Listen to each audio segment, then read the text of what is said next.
Hi, I'm Jo Langdon. Welcome to this online poetry workshop, and thanks very much for being here.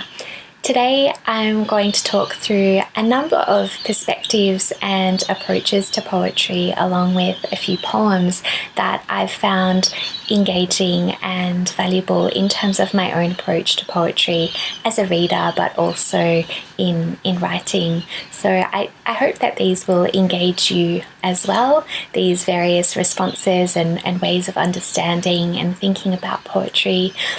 I'm sorry that we don't have the opportunity to work together face to face in an in-person workshop, but my hope is that this video format will potentially offer some more flexibility and potentially in some ways maybe be more accessible as well.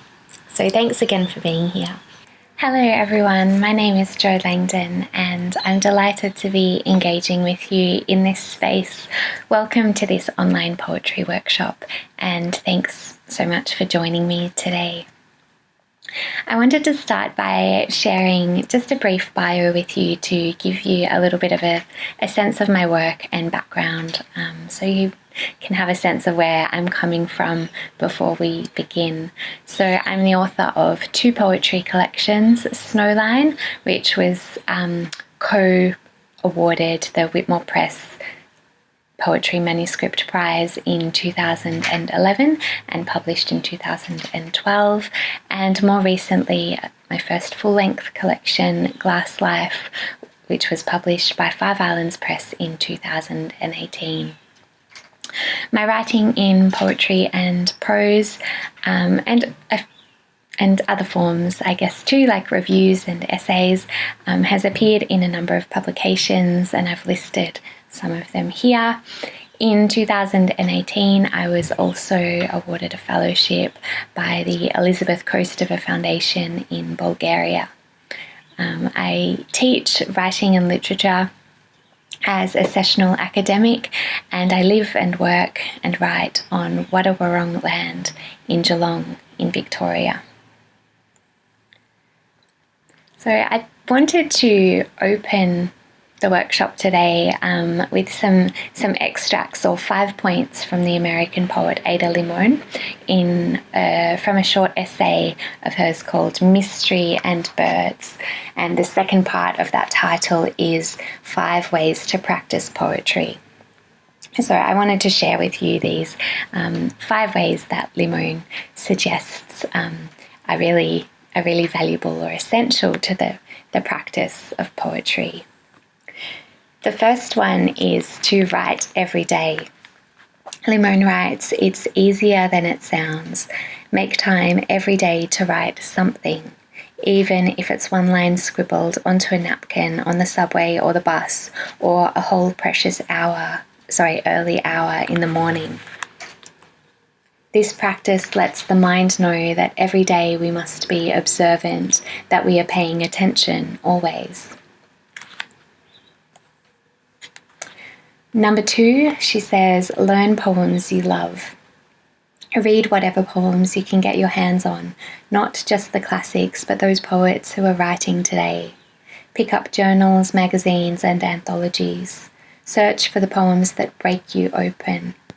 Read those poems over and over again until you have them memorized in your mouth. Don't worry about mimicking them, just accept them as your teachers and hold them close. Become an expert on the poems you adore.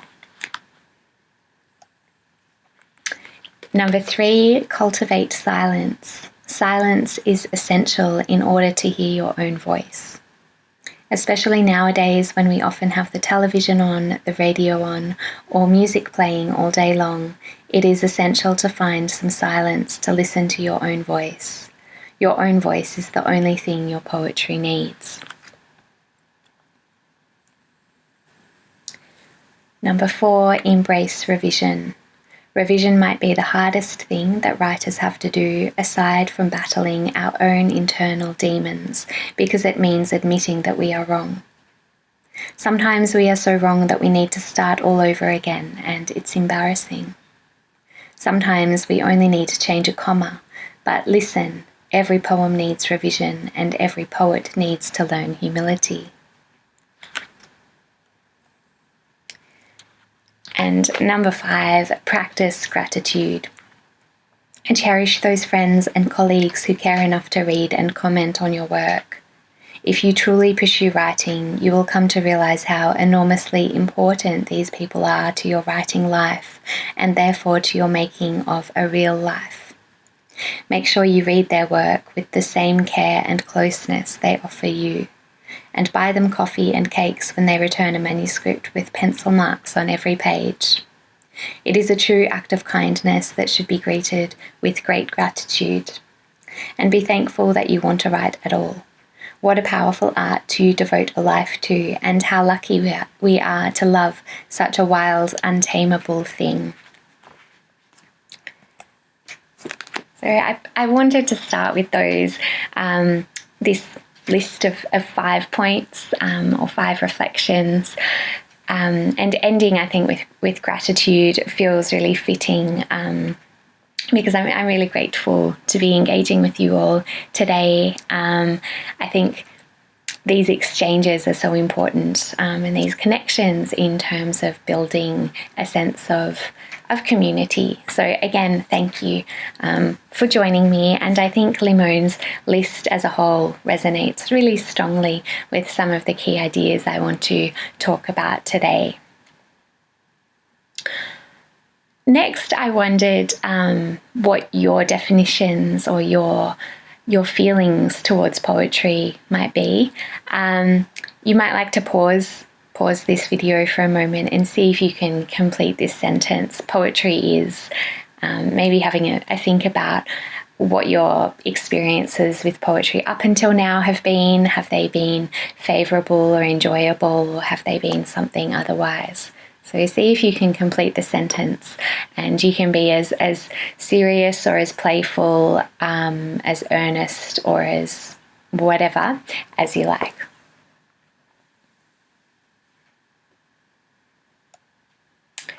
These are a few, definitions of poetry that I've collected over time that I really quite like, and I wonder if they'll resonate with whatever you've written down or whatever has come to mind for you. So writing a poem is discovering, from Robert Frost. From Rita Dove, poetry is language at its most distilled and most powerful. From Emily Dickinson, if I read a book and it makes my whole body so cold no fire ever can warm me, I know that is poetry. If I feel physically as if the top of my head were taken off, I know that is poetry. These are the only way I know it. These are the only way I know it. Is there any other way? And finally, from Marianne Moore, poetry is the art of creating imaginary gardens with real toads. The poet Kim Adonisio lists the following as qualities she responds to as a reader, and the qualities that she also tries to achieve in her own work. First of all, surprise. And she writes, a poem may use unusual words, but it often simply uses everyday words in surprising combinations so that we see the world a bit differently. In the poem The Fish by the aforementioned Marianne Moore, Moore describes a mussel shell that opens and closes, quote, like an injured fan. Adonisio goes on to say that a good poem moves in surprising ways, taking us to places we didn't expect, avoiding the predictable. Next, she lists music. And she writes, imagined in the reader's head or spoken aloud, words combine to move quickly or slowly, to screech or murmur, creating a rhythm that is married to the meaning. When Robinson Jeffers in the poem Hurt Hawks writes, the broken pillar of the wing jags from the clotted shoulder. The choice and combination of words describes the injured hawk and how the writer perceives this bird's majesty. The wing is a broken pillar. Listen to the sounds as you read that line aloud. Notice the verb jags, how we actually snag on that hard G after the sound of the broken pillar of the wing. The adjective clotted, paired with shoulder, gives us two words that have the same rhythm, clotted, shoulder, with the L in shoulder echoing the one in clotted, and both of them echo the L's in pillar. It's a very musical line. For number 3, she lists detail, suggesting that the Jeffers line above is an example of strong detail. Details convince. They persuade us that the writer has looked closely at the world, and they bring us close to the world the writer is creating. Instant oatmeals with raisins and brown sugar better describes my breakfast than what I ate when I got up. When poems want to describe the physical world, they do so with specific detail. The writer evokes any or all of the 5 senses for the reader's imagination. If I describe my breakfast by saying the gluey oatmeal, the sweet raisins plumping up under the pour of hot water, I have just worked with details to make them a bit more interesting. Next, she lists sufficient thought, suggesting everyone knows that poems cover emotional territory, but of course they also involve the brain. They show the writer's mind. You may begin a poem in intuition and revise intuitively as well, but at some point the logical part of your brain has to be invited to the party to help you achieve a poem that really explores and develops your subject. It may take several passes at a piece of writing to get there. Next, she lists syntax, saying syntax is sentence structure. A good poet is a language master, someone who knows not only about the words, but also about phrases, clauses, sentences, semicolons, periods. Samuel Taylor Coleridge said that a well-placed period can be like a spike to the heart. Most of us have gaps in our knowledge of sentence structure or grammar. The confusion between lie, L-I-E, and lay, L-A-Y, for example, is widespread.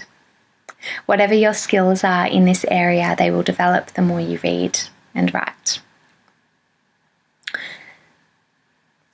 Next, she lists the parts contribute to the whole. The whole often isn't very clear until you've spent time working with the parts. Anything that doesn't add to the whole ends up taking away from it. If you are writing a poem about a divorce, that interesting description of your cat probably isn't adding anything. Could it? Yes, if it leads us back in some way to the divorce. Unity, coherence, focus on a theme. These are powerful tools for making a passionate piece of writing that will have a strong impact on a reader. And then she lists mystery. William Carlos Williams called a poem a machine made of words. In many ways, that's a good definition, Adonisio suggests, and tells us that he took craft very seriously. But she goes on to say, I like to think of a poem as a machine that has come to life. It has a pulse, one you can't find on any blueprint. When Sylvia Plath wrote, "Poetry is the blood jet, there is no stopping it," she was talking about that pulse.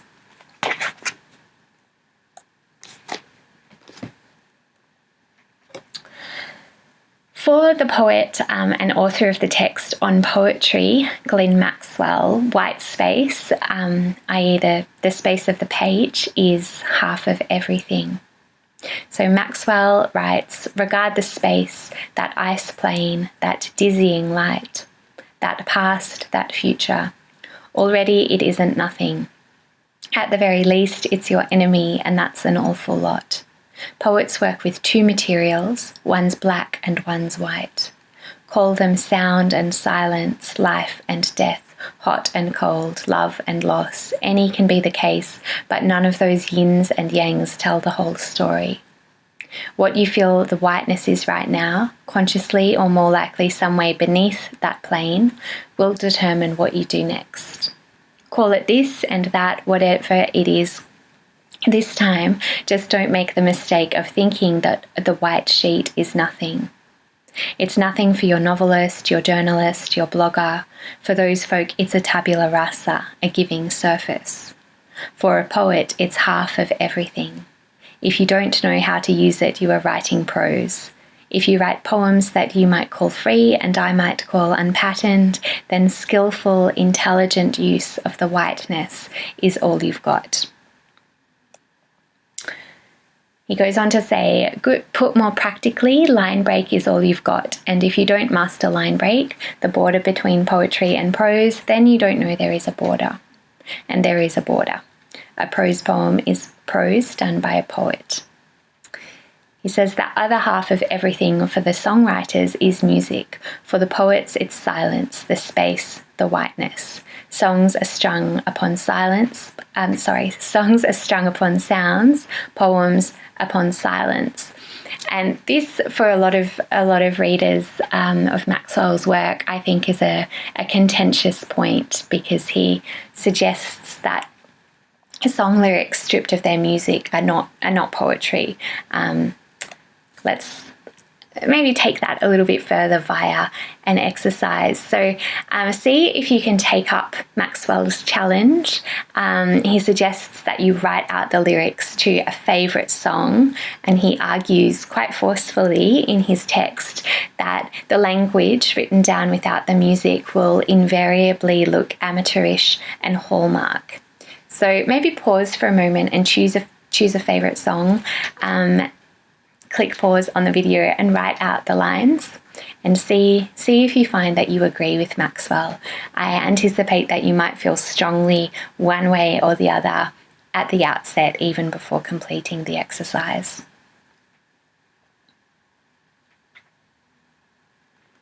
So Maxwell contends that if you strip the music off the language or poetry, the language then dies in the whiteness and it can't breathe there.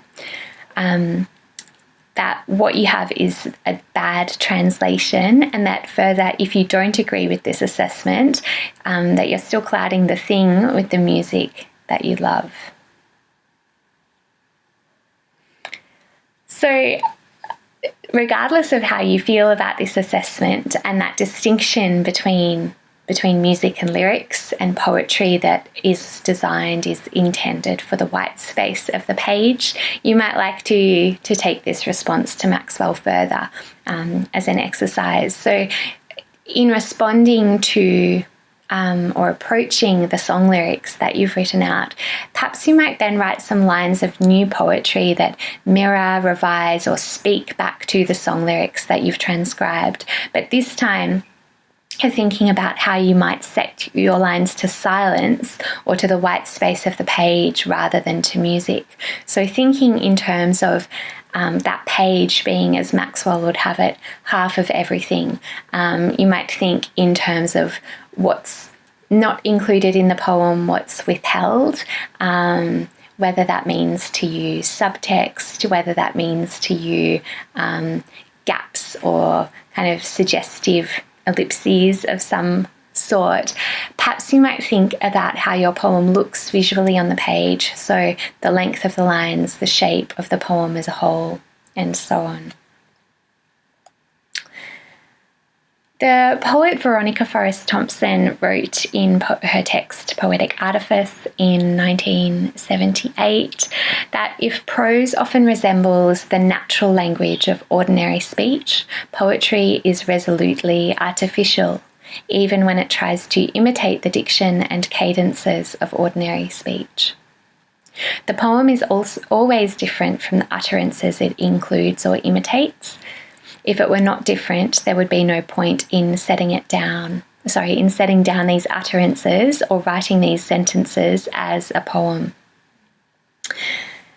Forrest Thompson suggests that every reader of poetry knows that poetry is different, and in its difference lies its source of power.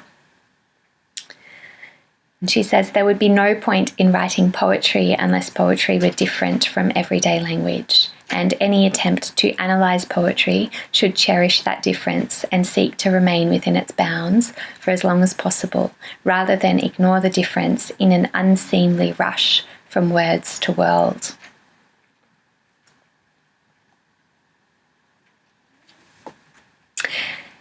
In another short essay from the same collection as Ada Limon's, the American poet Dorothy Porter contends that words and ideas are ultimately things, simultaneously real and imaginary, with a level of preciousness somewhere less than a china set and more than a brick.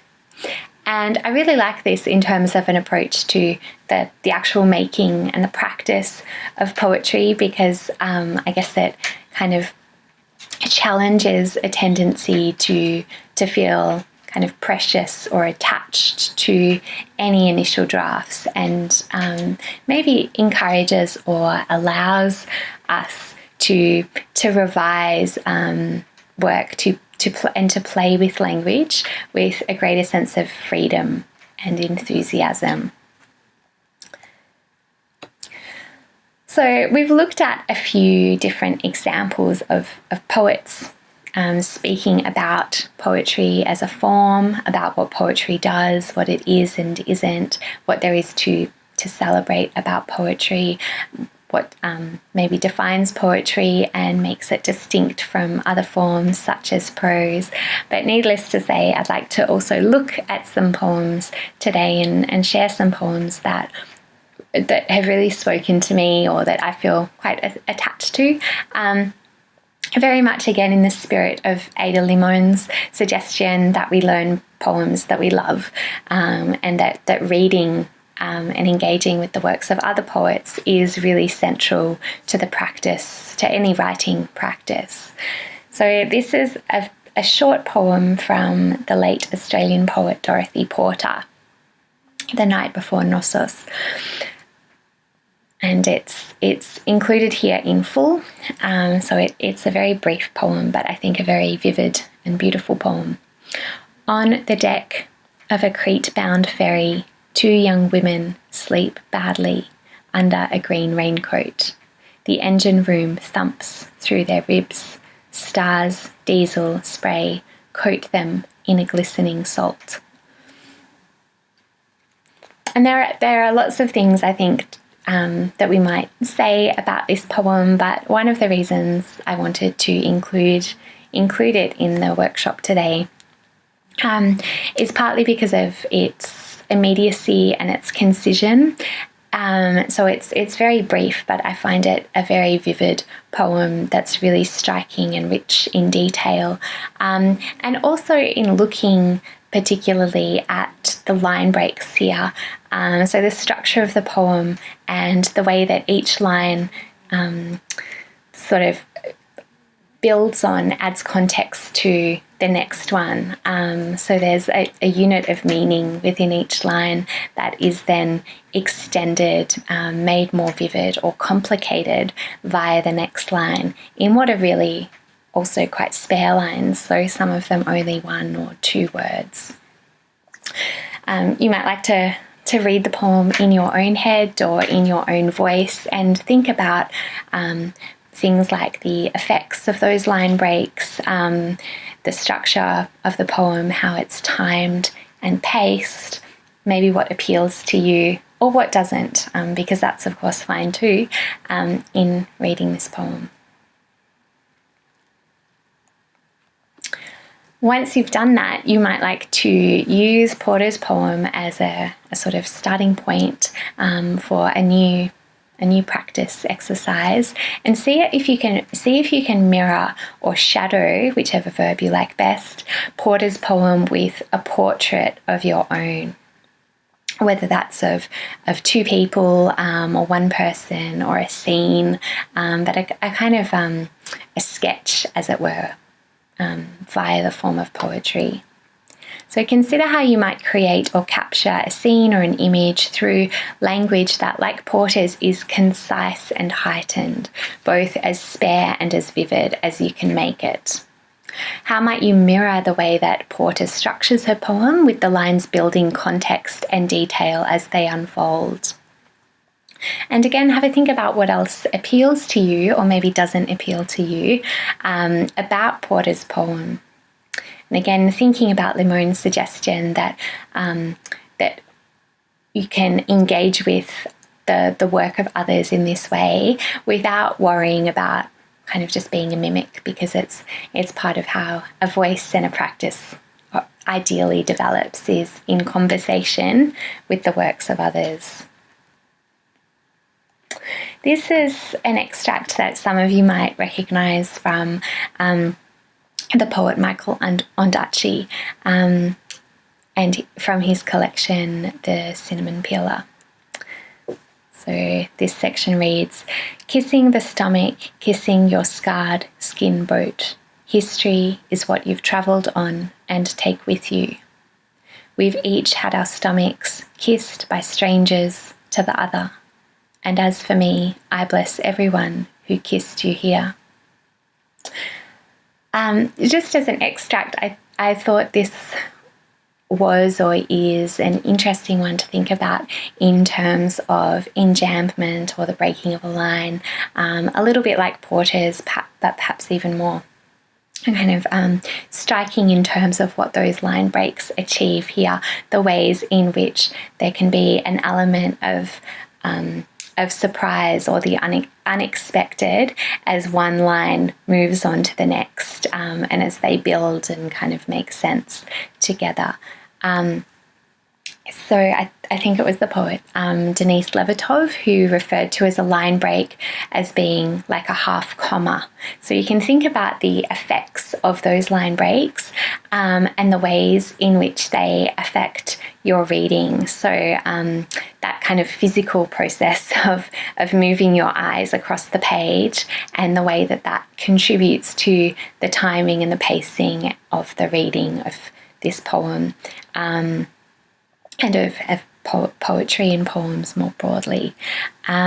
It's not to suggest that every line break should include some kind of a twist that can, taken too far, can feel contrived, although it's certainly something that you could really experiment with and have a lot of fun with as well, and be quite bold with. But I think it's really interesting to consider the effects of those lines and how they work on the reader in that physical experience of reading. The poem by William Cullis Williams, quite a well-known poem and poet, it, I think, really calls our attention to this in our reading of this poem.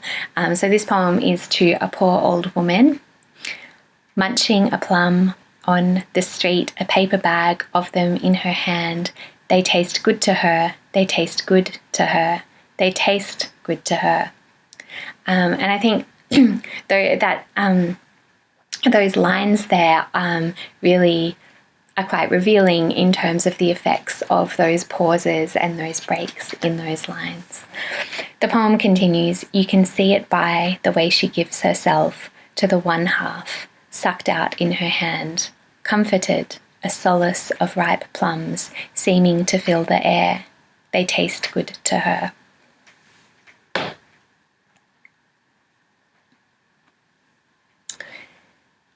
So I've included, I think, just very, very few poems. By necessity, this online workshop can only go for so long. But I've included a few poems that have really spoken to me or that continue to speak to me. And I wanted to encourage you from here to seek out the poems that you love, as Ada Limón suggests, and see if you can create new work as a continued practice and exercise that creates a dialogue or a conversation with these particular poems, or these poets and their work. And to go back to the poet Kim Adonisio, whose work I cited earlier, Adonisio writes that language leads to more language. So the idea being that what you might write in response to these poets, or what you might compose in your exercise responses in response to some of the exercises I've offered today, will hopefully just make for interesting and valuable starting points. And from there you might extend, you might find some gem of meaning or a line or something that sparks your curiosity or interest, and something that you can take further. So again, thinking about the Dorothea Lasky idea in terms of the preciousness of language as being somewhere between, I think she says, a brick and fine china. So wishing you all happy writing ahead. Another poet whose work I am fiercely attached to, whose work I really adore, is Tracy K. Smith. And she refers to joy as being part of her process. And she says, in fact, I'd go so far as to say that poetry as a practice necessitates a sense of joy. It's exhilarating to come into contact with the things we write into being, and a real sense of play and abandon, even when we are relying on hard-won technique, and even when the aim is deadly serious. So wishing you all joy in your reading and writing from here. I hope you might seek out some of Tracy K. Smith's work, also Ada Limón and Kim Adoniziu's work in your further engagement with poetry. Thanks so much for joining me, everybody. Happy, joyful writing.